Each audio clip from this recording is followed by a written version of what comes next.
Welcome and thank you for choosing freeconferencecall.com. You're helping people around the world communicate for free. There are 2 participants in the conference.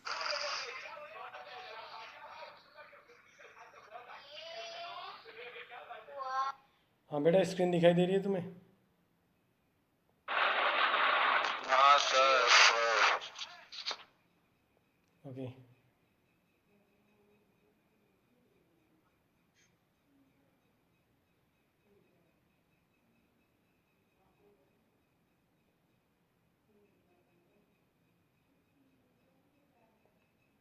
तुमने relation के question किए क्या?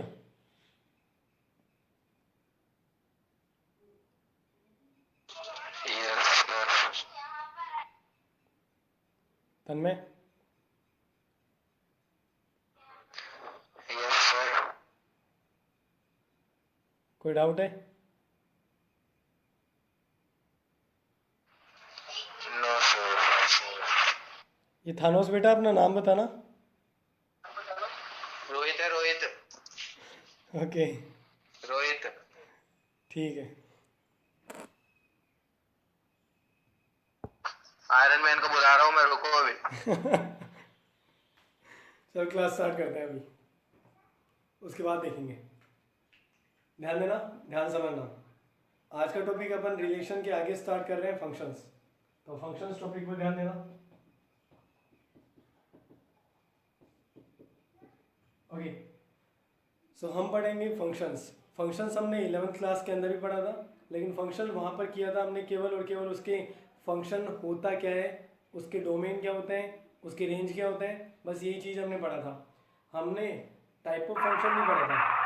बेटा ये जो भी आ रहा है अपना ऑडियो बंद करो, ऑडियो बंद रखा करो अपना। देखो, तो आज हम फंक्शन भी पढ़ेंगे और उसके बाद में पढ़ेंगे फंक्शन के टाइप। फंक्शन के टाइप को हमने 2 पार्ट में डिवाइड किया है, एक तो है 1-1, एक है ऑन टू। तो ध्यान देना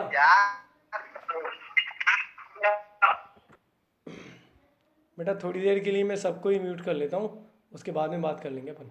All participants are muted. Okay, चलो देखो। सो सबसे पहले मैं बात करूंगा कि फंक्शन होता क्या है, रिलेशन और फंक्शन में डिफरेंस क्या है। तो पहले तो मैं फंक्शन को समझा रहा हूँ, उसके बाद में हम इसके टाइप पर आएंगे। देखो, अगर मान लो कि कोई एक रिलेशन है R 1,2, 2,3, 3,4, 1,7, तो फंक्शन क्या होता है? फंक्शन एक तरीके का रिलेशन होता है। Function is a type of relation, लेकिन इसके लिए कंडीशन ये है कि एक जो हमारा डोमेन होगा वो 2 आउटकम नहीं देगा। एक डोमेन का एक ही आउटकम रहेगा। जब एक डोमेन 2 आउटकम देना चालू कर देगा तो उसको हम फंक्शन नहीं बोलेंगे।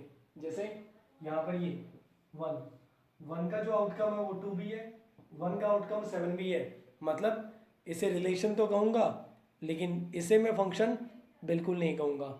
ये फंक्शन नहीं है, ये केवल और केवल रिलेशन है। तो रिलेशन और फंक्शन में क्या डिफरेंस होता है? हर रिलेशन एक फंक्शन बोला जाता है अगर उसके किसी भी एक सिंगल डोमेन के एक से ज़्यादा आउटकम नहीं है।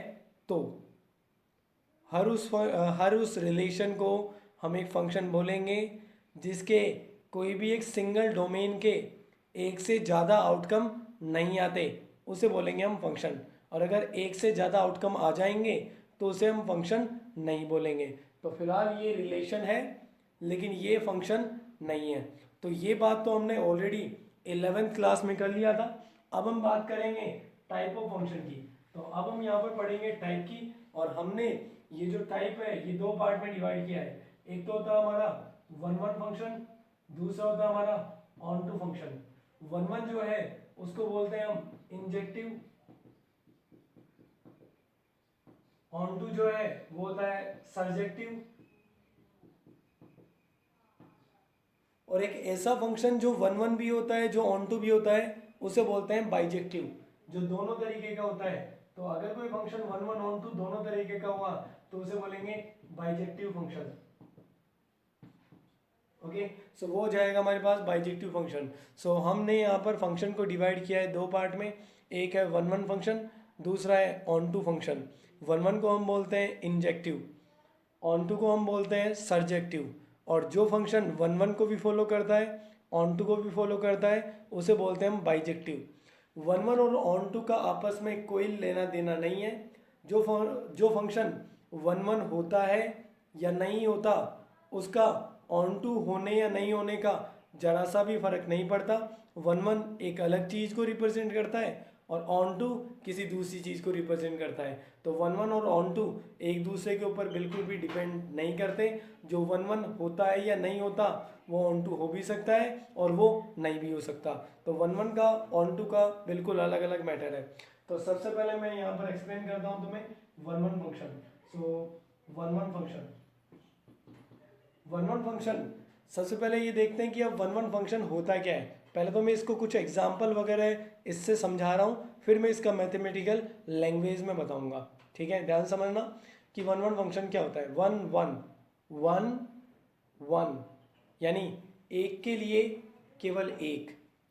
इसका सीधा सा मतलब ये है कि हर वो फंक्शन वन वन फंक्शन बोला जाएगा जिसमें एक डोमेन का एक सॉल्यूशन है। मतलब अगर मैंने डोमेन को चेंज कर दिया है तो वहाँ रेंज अपने आप चेंज हो जाना चाहिए।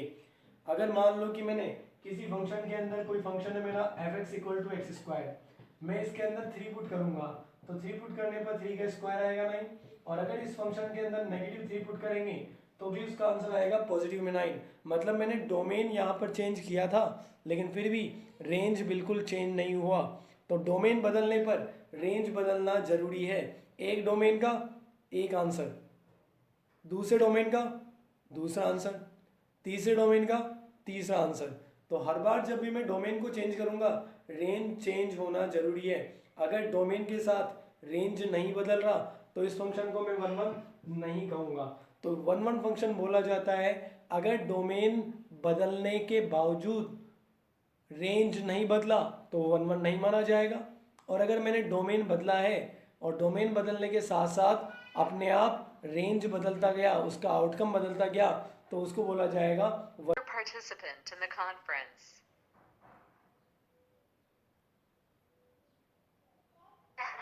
बेटा वीडियो अब दिखा।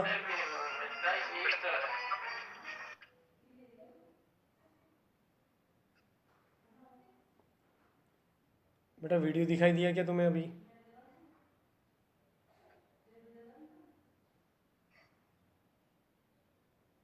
कर दीजिए सर ऑडियो। ओके, मुझे तुम्हें भी दिखाई नहीं दे रहा वीडियो? दिख गया दिख गया। दिख गया, चलो बढ़िया है। किसी और के? आपको दिख रहा है? चलो बहुत बढ़िया, बहुत आपको बढ़िया, दिख रहा है? चलो बढ़िया है, बढ़िया। म्यूट मत करना अब आप। हाँ मैं नहीं कर रहा, तो तुम अपना म्यूट रखा करो भाई। चलो ठीक है। तो वन वन का मतलब समझे थे क्या होता है वन वन का मतलब?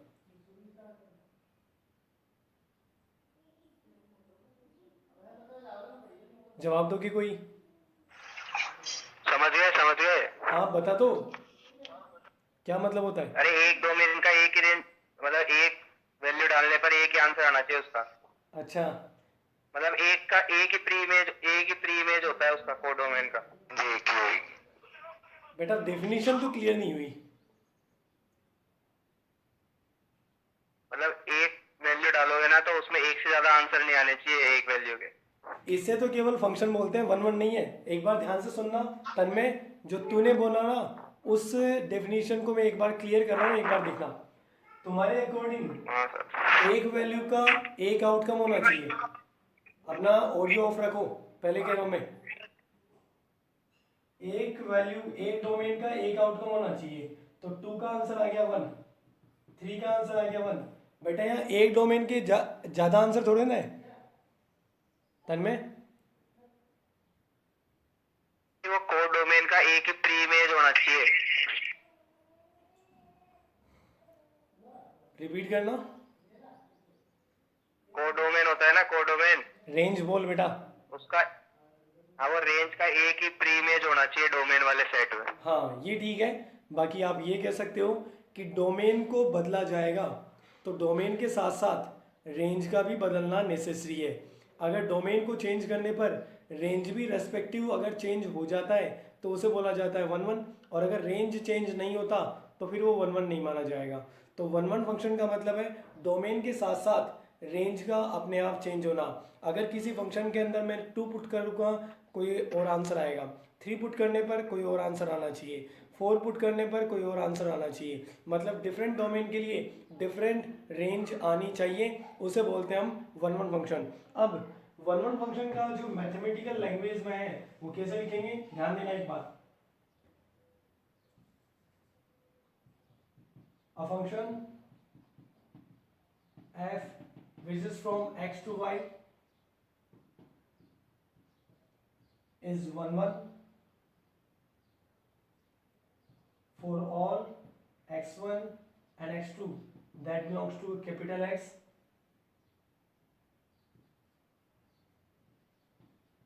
such that fx1 is equal to fx2 implies that x1 equal to x2। ये है 1 1 फंक्शन का मैथमेटिकल लैंग्वेज। ध्यान सुनना, समझना कि ये लैंग्वेज क्या कह रहा है।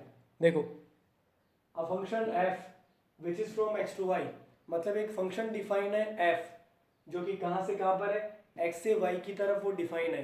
x से y की तरफ डिफाइन होने का मतलब है x उसका डोमेन है, y उसका कोडोमेन है, मतलब y में से उसका रेंज सेलेक्ट होगा। तो x से y में एक फंक्शन हमारे पास डिफाइन है, x के अंदर डोमेन उठाओगे, y फिलहाल कोडोमेन माना जाएगा और y के अंदर से ही कुछ एलिमेंट हमारे रेंज बन जाएंगे। आगे लिया है, ये फंक्शन 1 1 होगा, कब होगा, for all x1 x2 that belongs to x, यानी इसके डोमेन के अंदर से कोई से भी 2 एलिमेंट हम उठा सकते हैं। तो x इसका डोमेन था और उस x डोमेन के अंदर से 2 एलिमेंट है, एक तो x1 है और दूसरा x2। तो ये 2 एलिमेंट है हमारे पास, एक तो x1 है और एक x2। तो ये इनके लिए क्या प्रॉपर्टी होनी चाहिए, इसके डोमेन के 2 एलिमेंट के लिए क्या प्रॉपर्टी होना चाहिए, सच that fx1 equal to fx2। मान लो कि हमारे पास में कोई फंक्शन है जैसे fx equal to 2x plus 7। तो अगर मान लो कि मैं x का वैल्यू 1 रखता हूँ तो ये आएगा f1 इक्वल टू 9। अगर मैं x का वैल्यू 2 पुट करता हूँ तो f2 आएगा मेरे पास में 11। इसका क्या मतलब निकला, इसका ये मतलब निकला कि x इक्वल टू 1 तो है डोमेन और ये है उसका रेंज, ये है डोमेन और ये इसका रेंज। x का वैल्यू होता है डोमेन, लेकिन जब उसको फंक्शन के अंदर पुट कर दिया जाता है तो वो बन जाता है रेंज। इसका मतलब x1 x2 तो मेरे क्या थे, डोमेन। बेटा ऑडियो ऑफ करो। यानी x1 और x2 जो थे वो तो थे मेरे डोमेन, और उनको जैसे मैंने फंक्शन के अंदर रखा तो ये दोनों क्या है, इसके रेंज। fx1 क्या है, रेंज, fx2 क्या है, रेंज। कैसे, x इक्वल टू 1 क्या था, डोमेन था, मैंने फंक्शन के अंदर रखा तो जो आउटकम आया इसी को मुझे क्या बोलना पड़ेगा, इसका रेस्पेक्टिव रेंज। x का वैल्यू ये वाला था डोमेन, और जब मैंने फंक्शन के अंदर पुट किया तो ये बन गया उसका रेस्पेक्टिव रेंज। तो यहाँ x1 और x2 क्या है, डोमेन है, लेकिन ये fx1 और fx2 क्या है, उसका रेस्पेक्टिव रेंज है। तो अब यहाँ पर इन 2 एलिमेंट के लिए ये बोला गया कि इनका जो रेंज है ना वो पहले से बराबर हो गया, लेकिन रेंज बराबर होने के बाद इट इम्प्लाइज दैट, यानी ये शो करेगा that domains are also equal. Range तभी बराबर होने चाहिए जब डोमेन बराबर, अगर range not equal then domain not equal. तो यहाँ पर डेफिनेशन ये बोला गया है कि हमने रेंज को पहले से बराबर कर देना है। देखो भाई, मैंने डेफिनेशन ये बोला था कि डोमेन डिफरेंट पुट करने पर रेंज डिफरेंट आनी चाहिए। तो इसने उल्टा लैंग्वेज पकड़ा। क्या पकड़ा, इसने ये बोला कि रेंज को पहले से अगर मैं बराबर कर दूंगा ना तो उससे यही चीज़ शो होगी कि डोमेन ही बराबर था भैया, इसलिए रेंज बराबर आ गई। अगर डोमेन अलग अलग होता तो रेंज भी अलग आती। तो ये शो कर रहा है कि अगर मैं रेंज को आपस में इक्वल कर दूं, कोई 2 डोमेन के लिए रेंज को आपस में इक्वल कर दूं, तो वहाँ से ये इंडिकेशन आएगा कि डोमेन भी खुद बराबर है। इसी को मैं 1 1 कहूँगा। मतलब अब मुझे अगर 1 1 फंक्शन करना पड़ेगा तो मैं हमेशा रेंज को बराबर करूँगा, और अगर वहाँ से डोमेन भी इक्वल खुद निकल कर आ गया तो मैं उसको 1 1 कह दूंगा, वरना वो 1 1 नहीं माना जाएगा। तो ये 1 1 का लैंग्वेज है कि कोई भी फंक्शन f मेरे पास अगर डिफाइन है, कहाँ से, x से y में अगर कोई फंक्शन डिफाइन है तो वो फंक्शन 1 1 बोला जाएगा। For all the values of domain, दो वैल्यू मैंने डोमेन का उठाया है, एक तो x1 दूसरा x2, तो ये दो वैल्यू है डोमेन की। ओके, और इन दो वैल्यू के लिए क्या होना चाहिए, इन दो वैल्यू के लिए रेंज को पहले से ही हमने इक्वल कर दिया है, और रेंज को इक्वल करने पर ये डोमेन अपने आप इक्वल आ जाने चाहिए। मतलब x1 इक्वल टू x2 अगर हमें ऑटोमेटिकली यहाँ से मिल जाता है तो हम 1 1 कहेंगे, वरना इसे 1 1 नहीं कहेंगे। यानी रेंज तभी इक्वल है जब डोमेन इक्वल है, वरना नहीं है। ये लैंग्वेज समझ में आया क्या तुम्हें?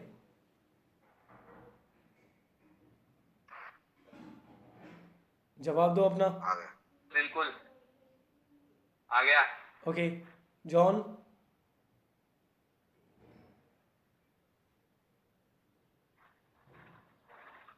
Yes sir. समझ में आ गया तुम्हें ये लैंग्वेज?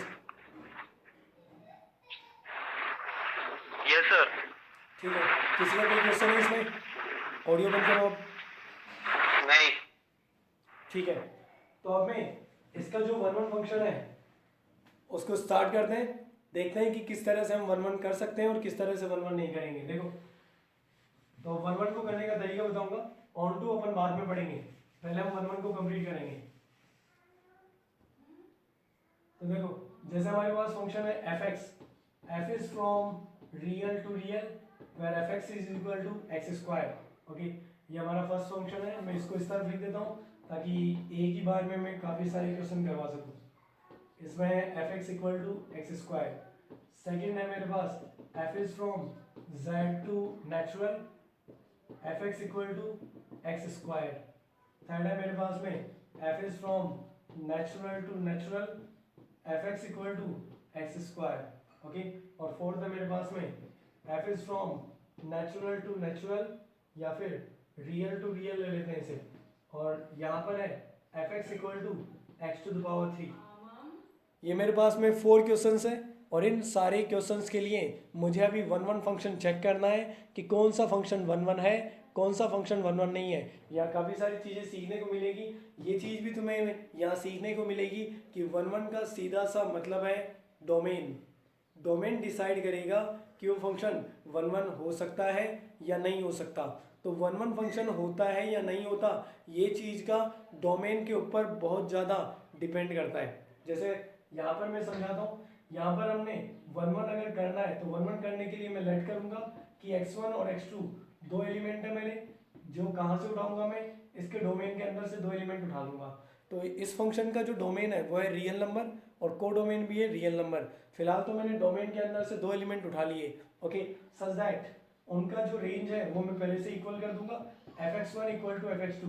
ये तो याद रखना कि डेफिनेशन के अकॉर्डिंग अब मेरा ये मेथड बिल्कुल सेम रहेगा, हर क्वेश्चन को करने का मेरा यही मेथड रहेगा। तो मैंने यहाँ x1 और x2 दो डोमेन के एलिमेंट उठा लिए, इस तरह से उठाए कि उनका रेंज पहले से इक्वल है। रेंज इक्वल है तो अब यहाँ से अगर तुम ये शो कर सकते हो कि डोमेन भी इक्वल है तो ये माना जाएगा कि ये 1 1 है, और अगर कोई और सिचुएशन बना तो ये 1 1 नहीं है। तो फिलहाल अब मैं fx1 पुट करता हूँ। जैसे fx है 2x का स्क्वायर, f2 आएगा 2 का स्क्वायर, f3 3 का स्क्वायर, वैसे fx1 x1 का स्क्वायर और fx2 x2 का स्क्वायर। इसको अब मैं लेफ्ट साइड बनाता हूँ, जिससे बन जाएगा x1 स्क्वायर माइनस x2 का square equal to 0। A square minus b square का आइडेंटिटी लगाते हैं, जिससे बन जाएगा x1 plus x2 into x1 minus x2 और इक्वल में 0। अगर इन दोनों फैक्टर को मैं 0 के इक्वल रखूंगा तो यहाँ से तो रिजल्ट आएगा x1 इक्वल टू x2, और यहाँ से रिजल्ट आएगा x1 इक्वल टू माइनस का x2। फिलहाल ये जो रिजल्ट है ये तो मुझे 1 1 फंक्शन डायरेक्टली बता रहा है कि हाँ भाई यहाँ से तो 1 1 फंक्शन है, लेकिन ये वाला जो सिचुएशन है ये कह रहा है कि रेंज तब बराबर है जब डोमेन में माइनस का डिफरेंस आता है। ये वाला सिचुएशन तो मुझे ये कह रहा है कि रेंज तब बराबर है जब डोमेन खुद बराबर है, और ये वाला सिचुएशन कह रहा है कि रेंज तब भी बराबर है जब डोमेन में माइनस का डिफरेंस आता है। माइनस का डिफरेंस मतलब 1 माइनस 1, 2 माइनस 2, 3 माइनस 3, 4 माइनस 4 रख के देख लो। इसके अंदर अगर मान लो कि मैं 2 रखता हूँ तो 2 का आंसर आएगा 4, और अगर मैं माइनस का 2 रखता हूँ तो माइनस 2 का आंसर भी है 4। मतलब f2 इक्वल है f माइनस 2 के, यानी ये रेंज तो बराबर है, लेकिन ये दोनों की दोनों जो रेंज है, डोमेन जो है वो बराबर नहीं है। रेंज बराबर है लेकिन डोमेन बराबर नहीं है। तो ये वाला सिचुएशन तो 1-1 के फेवर में था, लेकिन ये वाला जो सिचुएशन है ये 1-1 के फेवर में नहीं है।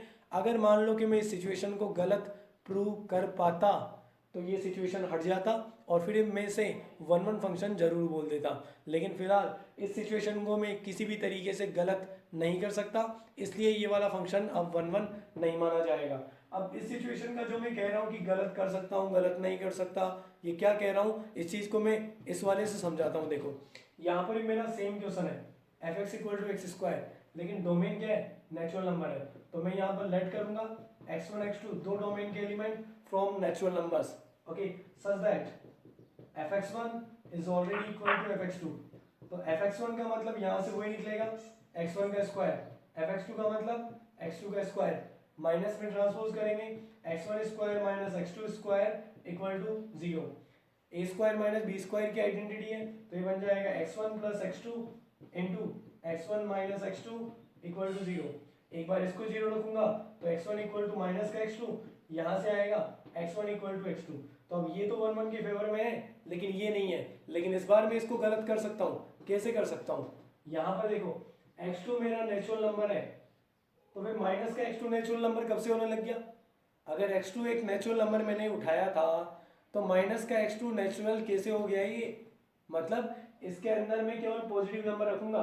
बात ये था कि 2 पुट करने पर और -2 पुट करने पर रेंज बराबर होता है, लेकिन नेचुरल नंबर में माइनस का 2 पुट करूंगा क्यों, मैं तो केवल पॉजिटिव नंबर रखूंगा। और पॉजिटिव नंबर रखने पर किसी भी पॉजिटिव नंबर का स्क्वायर कभी सेम नहीं होता, सबका अलग अलग होता है। इसलिए मैं यहाँ से इसको गलत करूंगा, इसको लिखूंगा बिकॉज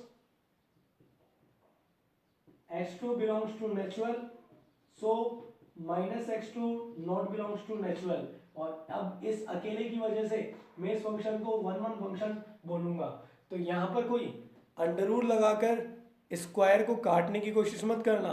यहाँ सिचुएशन जितनी बनती है उतनी जरूरी है, हर सिचुएशन बहुत जरूरी है, क्योंकि हर सिचुएशन केवल और केवल एक जो सिचुएशन मैंने यहाँ छुपा देता ना अगर इस सिचुएशन को, तो मैं इसको भी 1-1 बोल देता, इसको भी 1-1 बोल देता। जबकि इस सिचुएशन को दिखाने से मुझे ये फ़ायदा मिला कि मैं यहाँ इजीली जस्टिफाई कर सकता हूँ कि ये वाला 1-1 नहीं है, लेकिन ये वाला फंक्शन 1-1 है। ये जो अलग से सिचुएशन बनी, इसको नेग्लेक्ट करने का भी मैंने यहाँ रीज़न बता दिया है कि इसको मैं यहाँ गलत क्यों कह रहा हूँ, क्योंकि मैं यहाँ पर x2 को एक नेचुरल नंबर मैंने ऑलरेडी यहाँ मान लिया था, और अगर मैंने x2 को नेचुरल मान लिया था तो फिर नेगेटिव के x2 का नेचुरल आने का सवाल ही पैदा नहीं होता। इसलिए ये वाला फंक्शन हमारा, ये वाला सिचुएशन गलत हो गया, और इस सिचुएशन से हम उसे बोलेंगे 1-1 फंक्शन। तो ये जो मैंने बताया था कि यहाँ पर 2 पुट करने पर -2 पुट करने पर बराबर वैल्यू होती है, यहाँ पर भी बराबर होगा, लेकिन पुट करोगे तब ना, माइनस का तो वैल्यू पुट कर ही नहीं पाओगे, इसलिए इसको बोला जाएगा 1-1। तो देखो इसमें डोमेन का कितना बड़ा रोल निकला, केवल अकेला डोमेन ने डिसाइड करके बता दिया कि कौन सा 1-1 फंक्शन है कौन सा नहीं है, जबकि फंक्शन मेरा सेम था, फंक्शन जो था वो बिल्कुल सेम था, अकेला डोमेन मैंने चेंज किया और डोमेन के ऊपर ही इसने पूरा डिपेंड कर दिया, और डोमेन बदलने से एक बार तो ये 1-1 हो गया और एक बार 1-1 नहीं हुआ। इन दोनों में कोई क्वेश्चन पूछना है तुम्हें?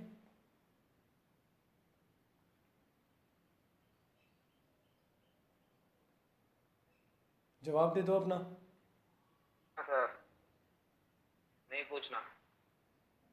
एक एक करके सभी बता दो जिन जिन को समझ में आ गया। क्या नहीं पूछना, इधर तो दिख ही नहीं रहा।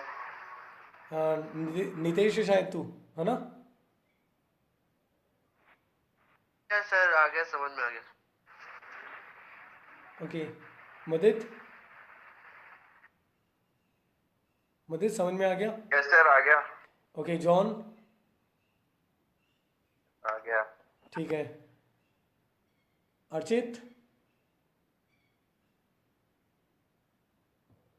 Yes sir. लविश,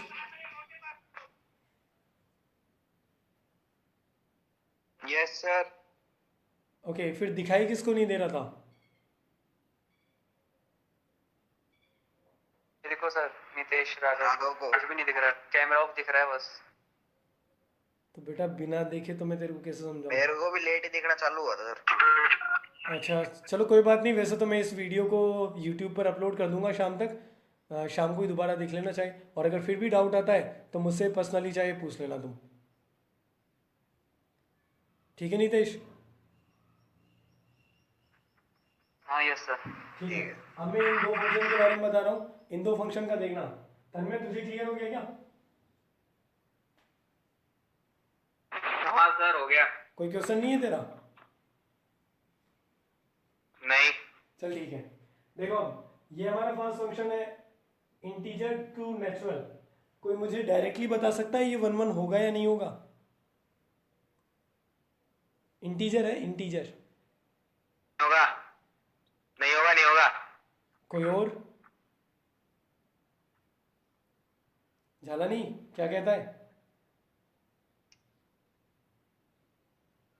नहीं होगा ये सर, नहीं होगा। ओके, बिल्कुल नहीं होगा, क्योंकि इसके अंदर भी हम इस कंडीशन को खत्म नहीं कर पाएंगे। मैं यहाँ पर उसी तरीके से करूंगा, let x1 x2 two elements from integers such that fx1 is already equal to fx2, और इसका मतलब लिखेंगे x1 का स्क्वायर इक्वल टू x2 का स्क्वायर, माइनस मिलाएंगे तो x1 square minus x2 square equal to 0। इसको लिखेंगे x1 plus x2 into x1 minus x2 equal to 0। दोनों को अलग अलग जीरो के इक्वल रखूंगा तो x1 equal to minus x2, x1 equal to यहाँ पॉजिटिव x2। इस कंडीशन को मैं यहाँ से बिल्कुल भी खत्म नहीं कर सकता, बिल्कुल पॉसिबिलिटीज नहीं है, क्योंकि x2 अगर इंटीजर है तो माइनस का x2 भी मेरा इंटीजर जरूर माना जाएगा। और अब इस सिचुएशन के कारण मुझे अब ये फंक्शन वन वन नहीं बोलना है, तो ये वाला फंक्शन वन वन नहीं हो पाएगा, क्योंकि इसके अंदर एक सिचुएशन ये तो वन वन के फेवर में है, लेकिन ये जो सेकंड सिचुएशन बन रहा है ये वन वन के फेवर में बिल्कुल भी नहीं है, क्योंकि यहाँ से मैं इसको गलत तो कर नहीं सकता। और ये मुझे शो कर रहा है कि रेंज बराबर तब है जब डोमेन इक्वल है, या फिर रेंज बराबर तब भी है जब डोमेन में माइनस का डिफरेंस आता है। तो इस सिचुएशन के बेसिस पर मैं इसको वन वन बिल्कुल नहीं कहूँगा। ओके, क्या कहते हो, एक्स के क्यूब पर भी डोमेन बदलने का फर्क पड़ेगा क्या? वन वन है सर, वन वन। यहां पर रियल नंबर है तो भी क्या वैल्यू रिपीट नहीं करेगी क्या? भाई 2 माइनस 2 3 माइनस 3 पुट करके चेक कर लो ना।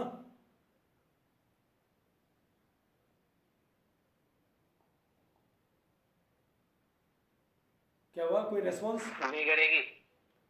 हर बार वैल्यू अलग आएगी क्योंकि ये नहीं क्यूब करेगी, है। वन वन है। बिल्कुल, वन वन है, वन वन। क्यूब में अगर मैं नेगेटिव पुट करूंगा तो उसका आंसर नेगेटिव आएगा, और पॉजिटिव पुट करने पर पॉजिटिव, तो यहाँ वैल्यूज रिपीट करने का कोई सवाल ही नहीं है।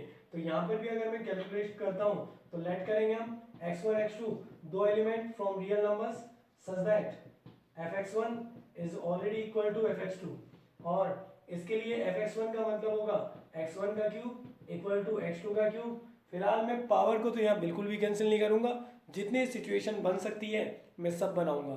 तो सारी सिचुएशन बनाते हैं हम। इसे लिखेंगे x1 का क्यूब माइनस x2 का cube equal to 0। A cube minus b cube यहाँ बन रहा है, a cube minus b cube होता है ए माइनस बी, तो x1 minus x2 into x1 का square plus x1 x2 plus x2 का स्क्वायर इक्वल टू 0। एक बार मैं इसे 0 रखूंगा, एक बार इसे 0 रखूंगा। तो भाई अब बहुत अच्छा क्वेश्चन आने वाला है, ध्यान देना इस पर। अब ये तो मुझे बताएगा x1 इक्वल टू x2, और ये इसे 0 रखूंगा तो x1 का square plus x1 into x2 plus x2 का स्क्वायर इक्वल टू 0। मुझे अब यहाँ से ये बताओ कि क्या x1 और x2 दोनों आपस में, यानी x1 और x2 के कोई ऐसे वैल्यू पॉसिबल है जिसे मैं अगर इसके अंदर पुट कर दूं तो क्या ये 0 के इक्वल हो जाएगा क्या? कोई ऐसा वैल्यू पॉसिबल है क्या? x1 और x2 के दो नंबर बता दो मुझे जिसे मैं अगर यहाँ रख दूंगा ना तो ये 0 के इक्वल आ जाएगा। माइनस टू और टू। माइनस 2 और 2 नहीं है, नहीं है, हो जाएगा? नहीं है, नहीं है, नहीं है, नहीं है, नहीं है, नहीं नहीं। ठीक है, कोई और ट्राई करना चाहेगा?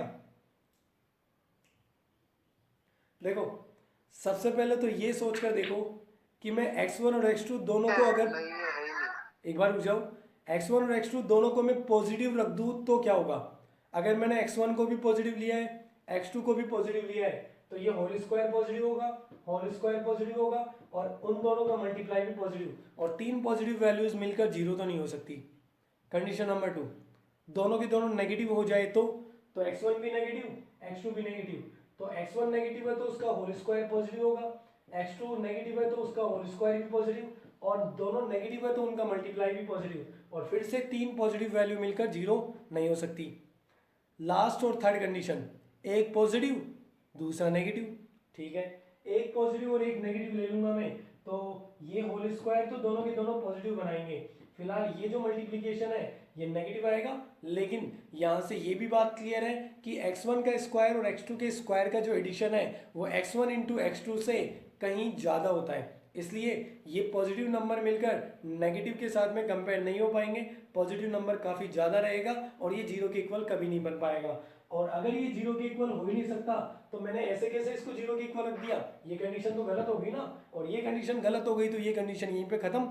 x1 और x2 के ऐसे कोई वैल्यू है ही नहीं जो इसको जीरो कर दे, तो मतलब ये कंडीशन तो वैसे ही नेग्लेक्ट हो गई, और नेग्लेक्ट हो गई तो फिर मेरे पास एक ही सिचुएशन बचती है, और जो कि मुझे 1-1 आराम से करने को कह रही है। ये इस सिचुएशन से मैं आराम से कह सकता हूँ कि ये वाला फंक्शन मेरा 1-1 फंक्शन है। तो कंडीशंस को यहाँ से ख़त्म मत करो, कभी भी पावर को काटो मत, यहाँ से क्यूब रूट करके स्क्वायर रूट करके पावर को हटाओ मत, वहाँ से पावर को काम में लो, पावर की जितनी सिचुएशन बना सकते हो बनाओ, और उन सिचुएशन में से कुछ अलग जो सिचुएशन बनेगी उनको गलत करने के फेवर में कुछ अपना वहाँ पर रिजल्ट दो। गलत कर सकते हो तो ठीक है, नहीं कर सकते फिर तुम्हें 1-1 बोलना पड़ेगा। ओके, ये एग्जांपल्स क्लियर है क्या चारों के चारों तुम्हें?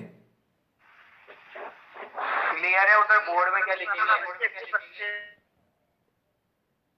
तन्मय, किसके लिए पूछा तूने? ये लास्ट वाली कंडीशन आपने इग्नोर करी तो वहाँ लिखेंगे क्या पे? यहाँ पर लिख दो, no existence of x1 and x2 for which x1 square plus x1 x2 plus x2 square is equal to 0। ठीक है, तो वहां पर ये तुम देखो, ऐसा नहीं है कि हमें कुछ मैथमेटिकल लैंग्वेज में लिखना पड़ेगा, उस लैंग्वेज में लिखो ना जिस लैंग्वेज में तुम समझा सकते हो अगले को, तो उस लैंग्वेज में यहाँ समझा दो।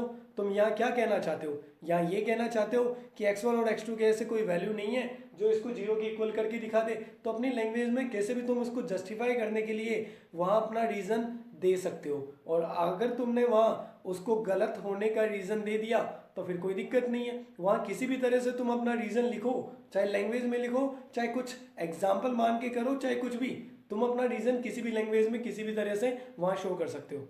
ठीक है,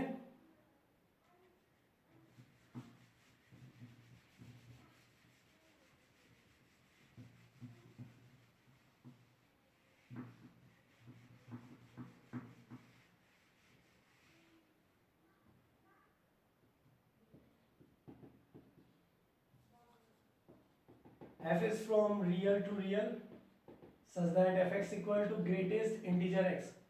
अरे ग्रेटेस्ट इंटीजर x होता क्या है, सबको पता है ना?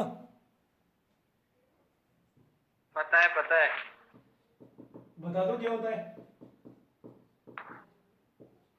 मतलब दो इंटीजर्स वैल्यू के बीच में आप, मतलब जो दो कॉन्जिक्यूटिव इंटीजर वैल्यू के बीच में कोई नॉन इंटीग्रल वैल्यू रखोगे ना, तो वो छोटे वाले इंटीग्रल वैल्यू को रिटर्न कर देगा।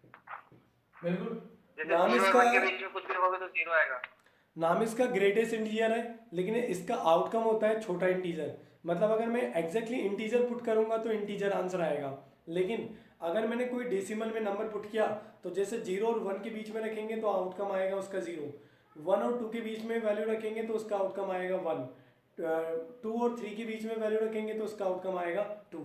हमेशा छोटा इंटीजर हो जाता है। अच्छा, -2 और -3 के बीच में रखूंगा तो क्या आंसर आएगा? -3, क्योंकि -3 छोटा होता है। बिल्कुल, -3 छोटा होता है, तो -2 और -3 के बीच में अगर मैंने कोई भी वैल्यू पुट किया तो उसका आंसर आएगा -3, वो छोटा इंटीजर है। ओके, तो अब मैं इस फंक्शन के लिए देखता हूँ कि कौन सा हमारा 1-1 है, कौन सा नहीं है। ये सारे के सारे क्वेश्चन ग्रेटेस्ट इंटीजर्स फंक्शन से रिलेटेड है, लेकिन मैंने इन तीनों में डोमेन और कोडोमेन को चेंज किया है। कोडोमेन से 1-1 का कोई लेना देना नहीं होता, 1-1 का लेना देना होता है केवल और केवल डोमेन से, तो डोमेन के ऊपर डिपेंड करेगा। और ये भी बात का ध्यान रखो कि जैसे हम पिछली बार करते थे कि x1 x2 दो डोमेन के एलिमेंट उठा लेते थे such that fx1 is equal to fx2, और अब उसके बेसिस पर हम ये शो करते थे x1 इक्वल टू x2। तो जैसे पिछले क्वेश्चन में जब स्क्वायर आया था तो उसको मैं लेफ्ट साइड में लाकर मैंने सॉल्व कर दिया था। अगर मान लो कि मैं इस क्वेश्चन को बिल्कुल उसी मेथड से करता हूँ कि यहाँ पर लेट कर लो x1 और x2 दो element from real numbers such that fx1 is equal to fx2, और यहाँ से हम ये शो करेंगे fx1 का मतलब greatest integer x1 equal to greatest integer x2। लेकिन अब इसके आगे हम बिल्कुल भी सॉल्व नहीं कर पाएंगे क्योंकि इस ग्रेटेस्ट इंटीजर के ब्रैकेट को तब तक नहीं हटा सकते जब तक मुझे अंदर वाला वैल्यू पता नहीं चल जाए। तो इसका मतलब ये निकला कि ये मेरा एक स्पेशल फंक्शन है, और इस स्पेशल फंक्शन को करने के लिए मुझे इस मेथड पे नहीं जाना। याद रखना, इस मेथड से हम इसे वन वन नहीं करेंगे, या वन वन जो भी गलत होगा सही होगा, इस मेथड से इसे सॉल्व नहीं करना। इसके लिए हमें एग्जाम्पल से काम चलाना है। जो हमारे स्पेशल फंक्शन है, स्पेशल फंक्शंस जैसे ये ग्रेटेस्ट इंटीजर है, सिग्नम फंक्शन है, पार्शियल फ्रैक्शन फंक्शन होता है, तो इन फंक्शंस के लिए हम केवल और केवल एग्जाम्पल देते हैं। ऐसा एग्जाम्पल ढूंढ कर बता दो जिसमें डोमेन बदलूंगा लेकिन रेंज नहीं बदलेगा। है क्या कोई ग्रेटेस्ट इंटीजर के लिए दो एलिमेंट बता दो मुझे। कुछ भी रख लो, जीरो और कुछ भी रख लो, दो इंटीजर वैल्यू के बीच का। बिल्कुल, 0 और 1 के बीच में अगर मैं कोई से भी दो वैल्यू पुट कर दूंगा तो उनका आंसर 0 आएगा। मतलब मेरे लिखने का जो तरीका है अब वो उस प्रॉपर मेथड से नहीं जाएगा, अब मैं इसको गलत करने का एग्जाम्पल से शो करूंगा। तो यहाँ पर अगर हम पुट करें जैसे f1 तो उसका आंसर आएगा greatest integer 1 is equal to 1, और अगर मैं 1.5 पुट कर दूंगा तो इसका आंसर आएगा ग्रेटेस्ट इंटीजर 1.5 और इसका आंसर भी बन जाएगा 1 के इक्वल। तो मतलब यहाँ से यह लिखेंगे सो f1 is equal to f 1.5 but 1 is not equal to 1.5। मतलब मैंने उसी मेथड को दिखाया है लेकिन ये एक एग्जांपल से शो किया है। मैंने यहाँ बता दिया कि f1 f 1.5 के इक्वल है, यानी 1 का रेंज और 1.5 का रेंज आपस में इक्वल है, लेकिन ये दोनों के दोनों जो डोमेन है वो तो आपस में इक्वल ही नहीं है, और अब इसकी वजह से मैं कहूँगा इट्स नॉट 1 1। तो ये मेरा फंक्शन 1 1 फंक्शन नहीं माना जाएगा। ओके, तो ये वाला फंक्शन 1 1 नहीं है। क्या कहते हो, क्या ये वाला 1 1 होगा या नहीं होगा? ये भी नहीं होगा। रीजन नहीं, हो जाएगा, हो जाएगा, हो जाएगा, हो जाएगा, हो जाएगा, हो जाएगा, हो जाएगा। ठीक है, जालानी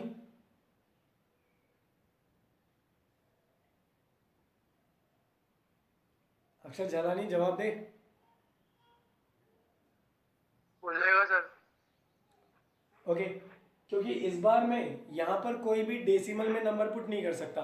बात यह कि ग्रेटेस्ट इंटीजर फंक्शन में डेसिमल पुट करने पर दिक्कत आता है, वो वापस उस इंटीजर को ऑब्टेन कर लेता है, लेकिन अगर मैं नेचुरल नंबर या इंटीजर नंबर पुट करूंगा तो सेम आंसर देगा। तो इसका मतलब ये निकलेगा कि यहाँ पर सारे वैल्यूज जो होंगे मेरे पास में उसके लिए मैं अब डायरेक्ट लिखूंगा for all x1 x2 belongs to natural number such that fx1 is equal to fx2। इसका मतलब greatest integer x1 is equal to greatest integer x2 indicates that x1 equal to x2। तो अब ये imply करेगा कि x1 और x2 दोनों आपस में इक्वल है, और इस रीजन से अब मैं इसको डायरेक्ट बोलूँगा कि ये मेरा फंक्शन 1 1 है। तो मेरा सीधा सा टारगेट निकला एग्जाम्पल ढूंढना। एग्जाम्पल ढूंढ पाया तो मैंने एग्जाम्पल को शो कर दिया, नहीं ढूंढ पाया तो मैंने डेफिनेशन लिख दिया। ठीक है, समझे कुछ? अगर मैंने एग्जाम्पल ढूंढ निकाला तो एग्जाम्पल को शो कर दिया, उसको मैंने बता दिया कि इस एग्जाम्पल से ये गलत हो गया, और अगर मैं एग्जाम्पल नहीं ढूंढ पाया तो मैंने तो पूरी की पूरी डेफिनेशन लिख दी, क्योंकि बिना डेफिनेशन के तो इसको मैं 1 1 कैसे शो करूं, मैं कितने नंबर के लिए शो करूं कि डोमेन बदलने पर रेंज बदल रहा है। तो हर बार मुझे पता नहीं कितने सारे एग्जाम्पल यहाँ शो करने पड़ेंगे। 1 के लिए शो करो कि अलग रेंज है, 2 के लिए अलग रेंज है, 3 के लिए अलग है, 4 के लिए अलग है, 5 के लिए अलग है। ओके, तो उस तरीके से, या फिर एक और तरीका है तुम्हारे पास में, देखो ये जो मैंने, अब तुम ये भी क्वेश्चन मुझसे पूछ सकते हो कि सर पिछली बार तो आपने ब्रैकेट ओपन करने को मना किया था, इस बार आपने ब्रैकेट ऐसे कैसे ओपन कर दिया? पिछली बार तो मैंने ब्रैकेट ओपन करने से मना किया था, मैंने बोला था कि जब तक x1 और x2 मुझे पता नहीं चलता मैं इस ब्रैकेट को नहीं खोल सकता। फिर मैंने इस बार ऐसे कैसे इन ब्रैकेट को ओपन कर दिया? इसलिए मैंने ओपन कर दिया क्योंकि if x belongs to natural और इंटीजर, अगर मेरा x कोई नेचुरल नंबर या इंटीजर नंबर होता है तो उसके लिए जो मेरा ग्रेटेस्ट इंटीजर फंक्शन है वो नॉर्मल x की तरह बिहेव करता है, इसलिए मैंने इस ब्रैकेट को ओपन कर दिया। x1 क्या है? नेचुरल नंबर, इसलिए ग्रेटेस्ट इंटीजर x1 का आंसर आएगा x1। अगर x2 मेरे नेचुरल नंबर है तो ग्रेटेस्ट इंटीजर x2 का आंसर भी आएगा x2। तो यहाँ पर मैंने डेफिनेशन को शो कर दिया है। और अब ये जो ब्रैकेट को मैंने ओपन किया, ये चीज़ समझ में आ गई क्या तुम्हें? जवाब देना मुझे, ब्रैकेट को ओपन करना। आ गई सर, आ गई। क्योंकि डेसिमल नंबर पुट करने पर वो मेरा Yes, आउटकम sir. बदल जाता है, लेकिन जब मैं इंटीजर नंबर पुट करता हूँ तो मेरा वो फंक्शन बिल्कुल लीनियर फंक्शन की तरह काम करता है। ग्रेटेस्ट इंटीजर फंक्शन एक लीनियर फंक्शन की तरह काम करेगा, y इक्वल टू एक्स की तरह काम करेगा अगर मैं इसके अंदर कोई भी इंटीजर या कोई भी नेचुरल नंबर पुट करूंगा तो मेरे ख्याल से अब ये भी बिल्कुल सेम टू सेम पूरा का पूरा ऐसे कैसे छाप दूं मैं, मतलब सेम छाप सकते हैं ना आराम से, बिल्कुल। क्योंकि यहाँ केवल नेचुरल की जगह जेड आ जाएगा और कुछ भी चेंज नहीं है, सेम टू सेम लिख दूंगा मैं। तो ये हो गया मेरा वन वन फंक्शन, और ये था मेरा ग्रेटेस्ट इंटीजर फंक्शन को वन वन करने का तरीका। ओके, अब एक एग्जांपल और देखो।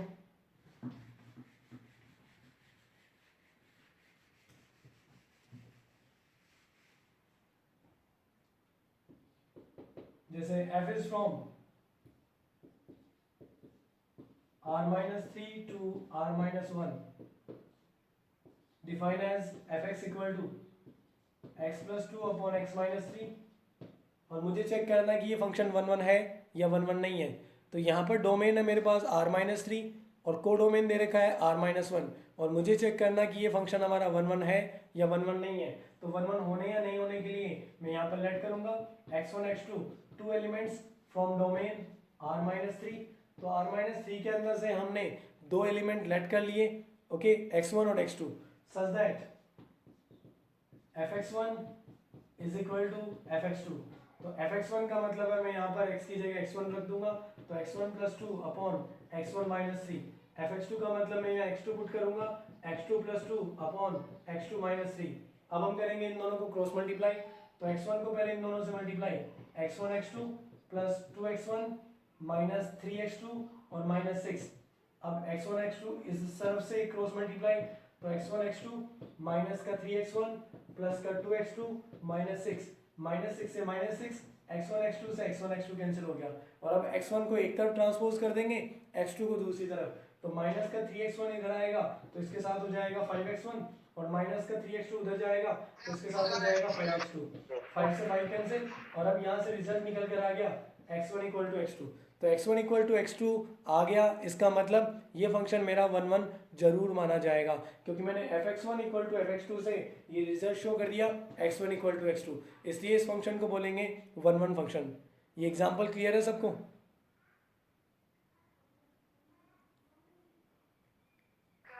Yes sir.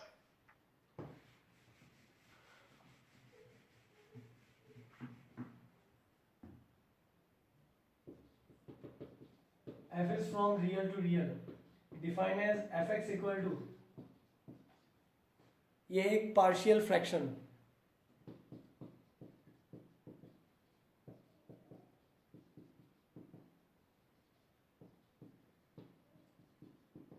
ओके।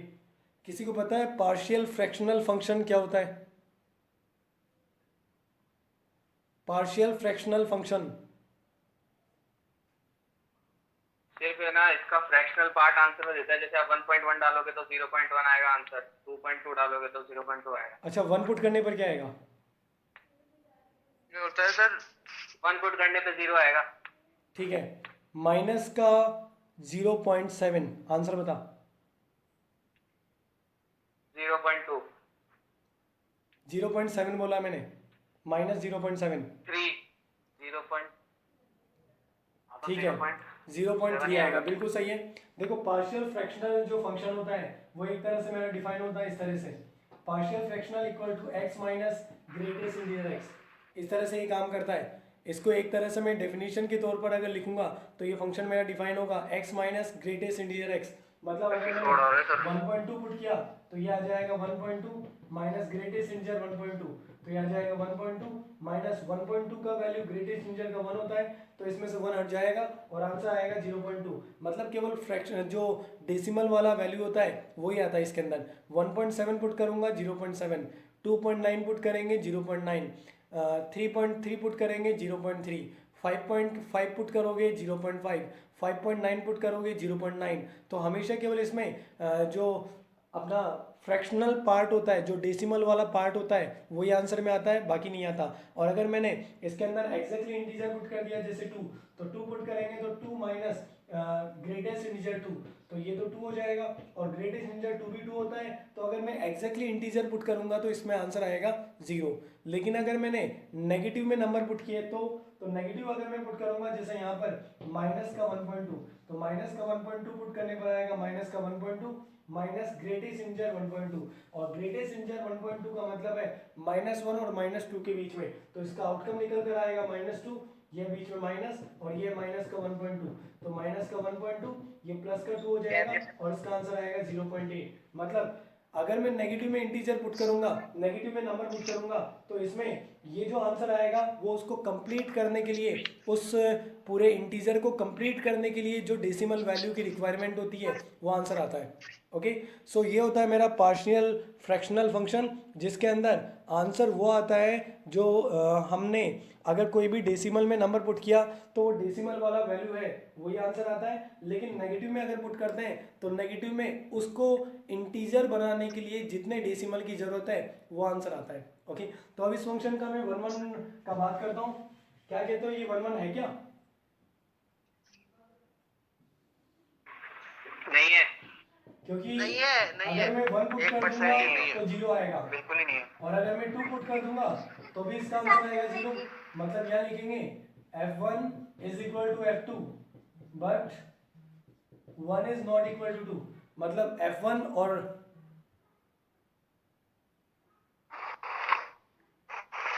एक सेकंड, दिखाई दे रहा है तुम्हें ये? दिख रहा है। ठीक है, तो यहाँ पर हम लिखेंगे कि f1 f2 के इक्वल है लेकिन 1 2 के इक्वल नहीं है।